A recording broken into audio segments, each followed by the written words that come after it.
Mga alas 3 ng hapon na umalis ako ng bahay para makabili ng bulaklak. Bali dito ako sa may SM Molino at sakto naman meron nagtitinda dito ng bulaklak. Birthday kasi ng ate ko ngayon kaya eto bibilang ko siya ng bulaklak. Wala nga siyang kaalam-alam na isusurprise namin siya sa bahay nila. Katapos ko nga bumili ng bulaklak, dali na rin akong lumabas ng mall tapos sakto nandito na rin sila mami. Malapit lang naman yung bahay nila ate dito sa bahay kaya halos 15 minutes nandito na kami kagad sa kanila. Bukod sa bulaklak, border din ako ng mga balloons. Bali dito ako umorder sa Blue Surprise Party Needs dito lang din kila ate banda. As in sobrang rush nitong pagpagawa ko kaya nakakatuwa kasi naayos naman nila kagad. Yung iba kasi talaga hindi pumapayag ng rush. Tapos ito ng mga ibang balloons, ayan, gusto ko lang ikalat dito sa may sahig. Wala pa nga isang oras, dumating na rin kagad tong si ate.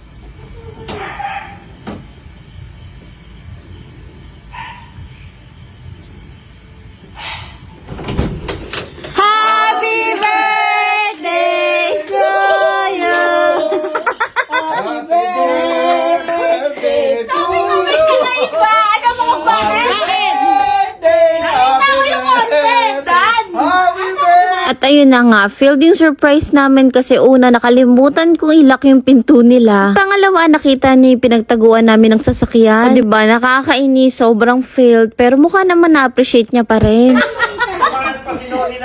Wow, sweet naman, money bouquet. Tapos meron din kami mga dala ng mga pagkain. Meron kami dalang Bicol Express, meron ding pansit, saka cake. Happy birthday to you.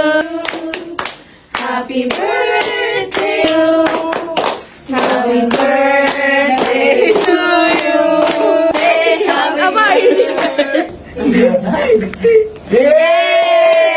Bago nga matapos ang video na to, meron nga pala ako nilalaro ngayon. Ito yung PH Mines. Pero paalala lang, nalibangan lang to. Maganda nga dito, marami siyang laro. Pero yung paborito ko dito, itong Mines. Cashin nga lang ako dito ng 2,000. Ang maganda nga dito, pwede ka mag-bet kahit piso. Kapag tumataya ako, minsan 100, 200. Mas malaki kasi yung panalo kapag mas malaki yung taya. Ito, i-feel mo lang kung saan yung walang bomba. Dito makikita nyo yung 100 ko, dumoble na. Tapos anytime, pwede mo na siya i-cash out. At isang paalala ulit, play responsibly at bawal to sa mga bata. Dito nga tinasan ko na yung taya ko. Ginawa ko ng 300. Diba? Yung 300 naging 600. O diba? Tamang libangan lang. Kaya naman sa mga timbahay dyan. Tapos gusto na medyo may ontang pinagkakakitaan na naglalaro ka lang. O diba? Yung 2,000 ko naging 5,000 na. So let's see.